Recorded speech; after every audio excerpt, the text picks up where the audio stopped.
In the forgotten crook of an ancient city, shrouded in mist and built upon the bones of forgotten epics, there stretched narrow cobblestone streets that led to the heart of darkness cloaked in opulence. Here, whispers didn't need the wind to travel. They had secrets of their own, seeping through the cracked walls and slipping under the doors, telling tales of a boutique that wasn't bound by the simple laws of commerce and vanity, but by something far more ancient and sinister. The moon above this place never seemed to wax nor wane, but loomed full and judgmental, casting a pale and unflinching light on the boutique known to the city's denizens as the seamstress's sanctum. The building itself was an architectural chimera, its facade an amalgam of bygone styles, each stone whispering of grandeur, and each windowpane distorting the reality outside, as if refusing to reflect the world without first warping it into something else. At the heart of this eerie domain was the seamstress herself, a figure of legend whose true age was masked by the ethereal glow of youth that clung to her features. Her silver hair was a contradiction, both soft as the finest silk and sharp as barbed wire, woven into a regal circlet that seemed to mock the notion of a benign crown. Her fingers, unnaturally long and pale, were not merely appendages but instruments of her dark will, dancing with unnerving grace across the fabrics that hungered for a life to clothe. Her boutique was no mere dress shop. It was a temple for the worship of vanity. It was here that the most beautiful garments, each a masterpiece of haunting allure, called forth to those who passed by. Through windows of stained glass depicting scenes of otherworldly elegance, the light pooled on velvet carpets inside, illuminating dresses, suits, cloaks, and gowns that promised to bestow upon their wearers an allure beyond mortal ken. The seamstress's patrons were the elite, the ones whose names were etched not only in wealth, but in the ledger of pride. They stepped through the towering obsidian doors, each carved with faces of angels whose expressions held a hint of malice, into a realm where their status was both assured and devoured. The allure of becoming art immortalized in fabric was a siren call few could resist. And oh, how the silks caressed the skin, cool and accommodating at first, only to cling with an insistence that bespoke possession. The velvets murmured secrets as they draped over shoulders, secrets that were ancient when the city was young, secrets that spoke of transformation and transcendence. To wear her creations, one did not simply put on clothing. One stepped into a new skin, one that promised power, beauty, and immortality. But the beauty the seamstress offered was neither free nor cheap. It demanded a price that no coin could pay.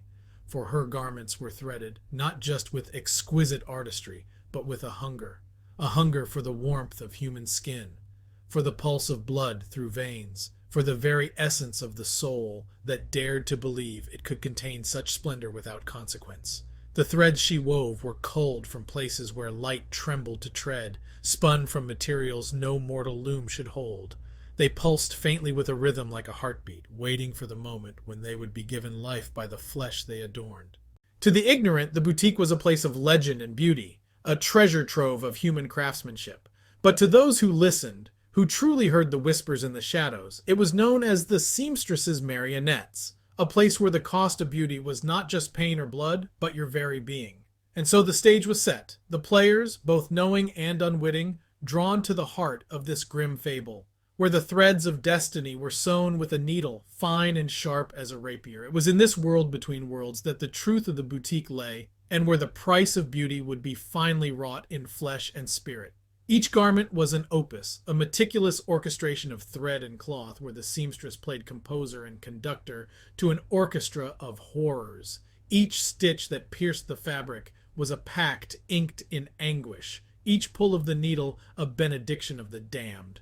The thread she selected was not spun on any ordinary spindle, but on an apparatus of her own grotesque invention, a loom fed by the very substance of nightmare. It drew its life from the discarded hopes and dreams, the pain and the ultimate surrender of those who had once called her rival or enemy. The strands of her unholy tapestry were woven from the tendons of the conquered, their integrity strengthened not with wax, but with bile and dread, and dyed not with pigments sourced from the natural world, but in a hellish vat that simmered with the essence of their despair. It slithered through her fingers, a serpentine array of living fibers pulsating with a hunger more ravenous than the void. Upon the wearer's skin, the garments lay like the softest zephyr at first, whispering promises of grandeur and allure. But as they succumbed to the enchantment, as their vanity drank deeply from the well of deceit, they began to sense the perversion stitched within the weft and warp of the fabric. The euphoria that first coursed through their veins soon transformed into a foreign titillation, a prickle at the nape, a prurient caress along the spine. It was easy, too easy, to mistake it for the brush of admiration or the tickle of vanity's sweet nectar. But the sensation was neither gentle nor benign. It was the thread burrowing into flesh, weaving itself into the tapestry of their anatomy. As they preened and pirouetted before their mirrors and amidst their soirees, they remained ignorant of the invasion. A twitch here, a spasm there, subtle enough to be dismissed as a draught or a shiver of delight, but soon the prick became a bite, the caress a laceration, as the threads, like tendrils, rooted themselves within the warmth of living tissue. They threaded through sinew and slithered through muscle, they wove around bone and bound to nerve endings with an intimacy that blasphemed the sacred separation of object and organism. The transformation was gradual but inexorable. With each new sunrise, those ensnared found their flesh less their own, their wills eroded by the dictums of a sinister puppeteer. Eyes once bright with ambition now mirrored the abyss, glossy and empty, windows to a soul that was no longer a fortress but a colony. Their mouths, once skilled in the art of persuasion and mirth, gaped open in mute horror, for the threads had sown silence into their very beings. By the final act, as dawn painted the world with reluctant strokes, a grotesque tableau unveiled itself, the sun's rays an unwilling spotlight on the tragedy. These marionettes, once proud and resplendent beings, were now mere husks, hollowed and reanimated. No longer humans, but caricatures of grace, jerked into motion by the maleficent minuet orchestrated by the seamstress.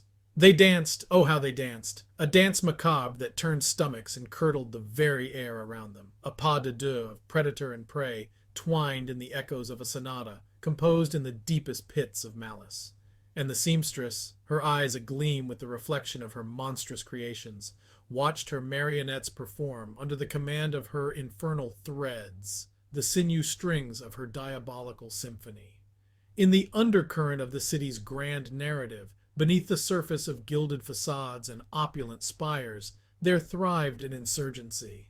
This coalition of defiance was an amalgam of souls, a motley congregation bound not by silk or velvet, but by the coarse fabric of loss and retribution. They were the unseen, the forgotten, those who slipped through the cracks of cobblestones soaked with the blood and tears of the seamstress's handiwork. They called themselves the Unraveled, for they had been undone by grief and remade by purpose. Clad in the drab hues of their disenfranchisement, they wore their rags as both camouflage and challenge. Each patch, every frayed edge, spoke of a story, a life undone by the allure of a malevolent beauty. They were the parents who mourned the hollow-eyed marionettes that had once been their children, lovers who searched for the warmth in eyes that now reflected only the moon's cold judgment, and once loyal customers who had glimpsed the perverse truth behind their reflection in the boutique's twisted mirrors. Together, they were an antithesis to the gleam and glamour that the seamstress wove, an affront to the facade of splendor that cloaked the city's sinister heart. They moved in silence, a whisper network beneath the din of the city's blind revelry, a shadow fellowship wading against the tide of enchantment that flowed from the boutique's cursed threshold. The rebels had seen the marionettes, faces once beloved now frozen in a ghastly pantomime of life, and it was in the horror of that revelation that they found their resolve. Their eyes, having wept dry of tears, became lanterns that sought the source of this darkness. They hunted for the loom, that infernal engine of sorrows, driven by the hope that dismantling it could reverse the cruel fate of those lost. Their crusade led them through the city's arteries, the labyrinthine back alleys, and decrepit slums that the light of prosperity had long forsaken. Here in the bowels of despair, they scrounged for clues, for weapons, for any semblance of an advantage. They gathered whispered legends from the lips of madmen, drew maps from the ramblings of street prophets, and concocted plans with the strategic precision of generals fighting a war invisible to all but those who dared to see the truth. These tatterdemalions, bearing scars like medals of valor, were a testament to the resilience of the human spirit. Their weapons were makeshift, daggers honed from the bones of despair, clubs wrapped in the leathery sinew of defiance, and hearts armored in the certainty of their cause. They did not just slip through the city, they were the city, its pulse, its conscience, a reminder that beneath every layer of corruption thrived the potential for redemption. The Unraveled knew that to confront the seamstress directly was folly. She was a weaver of ruin, her very presence anathema to those who valued their souls. So they sought the womb of her power, that damnable loom which, like a spider in the web of its own making, sat at the center of her machinations. They plotted to unravel her plot, to sever the threads that bound the city to her twisted will, and to finally cut the strings that made puppets of men and women. Thus, through the shadowed byways and the forsaken haunts, they converged upon their target. Each step was a defiance, each breath a challenge to the silence enforced by the seamstress's malefic tapestry. For in their hearts burned the undying ember of rebellion, the hope that from the ashes of their ruined world they could stitch together a tapestry of their own making, one woven with freedom, truth, and the reclaimed beauty of their humanity. The girl, the last ember of the Unraveled's once fervent blaze, carried within her the smoldering wreckage of her world. Her comrades, each a thread in the fabric of her purpose, had dissolved into the shadows of the seamstress's web, their existence snuffed out with the cruelty of a candle's flame, pinched by indifferent fingers. Her every step towards the heart of darkness was a solitary testament to their memory, the cadence of her movement a muted drum heralding a reckoning. She, unlike the others, was not swathed in the bitterness of vengeance, but cloaked in the solemnity of a requiem. She was the culmination of their whispered strategies in the dead of night, the carrier of their final hope, and the executor of the justice they had all yearned for. Her weapons were not just the tangible knives and the garrots spun from desperation. Her true arsenal lay in the indomitable fury of the wronged, the strategic cunning carved from loss, and the cold resolve that had crystallized from her tears. The fortress that the seamstress had built from the vanity and blood of the elite stood imposingly, a beacon of false sanctuary. It was a monument to the corrupted artistry of a soul that had traded its humanity for dominion over flesh and bone. The girl slipped through its defenses, a wraith driven by a heart that beat a dirge for her fallen brethren. Within, the lair was as opulent as it was macabre, adorned with tapestries that seemed to whisper the fates of those ensnared within their threads. The air was thick with the metallic scent of fear and the cloying perfume of unnatural beauty. At its center the loom, a vile altar to her craft, pulsed with the sickly glow of souls trapped within its weave, its sinuous threads dancing to a silent cacophony of despair. And there stood the seamstress, a specter of twisted grace, her countenance a mask of serenity that belied the grotesquerie of her vocation. Her eyes, when they met the girl's, were deep wells of malevolence, void of the light of mercy. Their confrontation unfolded not with the clamor of weapons clashing or the shrill cries of war, but with the hushed intensity of night hunting the day. The girl moved with the precision of one who had nothing left to lose, her actions a choreography of vengeance, perfected by the collective will of those who had fallen before her. Each strike was a eulogy, each dodge a lamentation. The seamstress, for all her unnatural prowess, found in this girl a challenge to the very foundations of her dominion. They were mirror images of determination, one fueled by the pursuit of power, the other by the righteous demand for retribution. The threads sought to ensnare the girl, to coil around her limbs and pull her into the loom's infernal embrace. But she was a tempest, untouchable and wild, her resolve a blade that cut through the tendrils of living death. Their battle, though silent, was a storm of wills that raged with the ferocity of a hurricane clashing against an immovable cliff.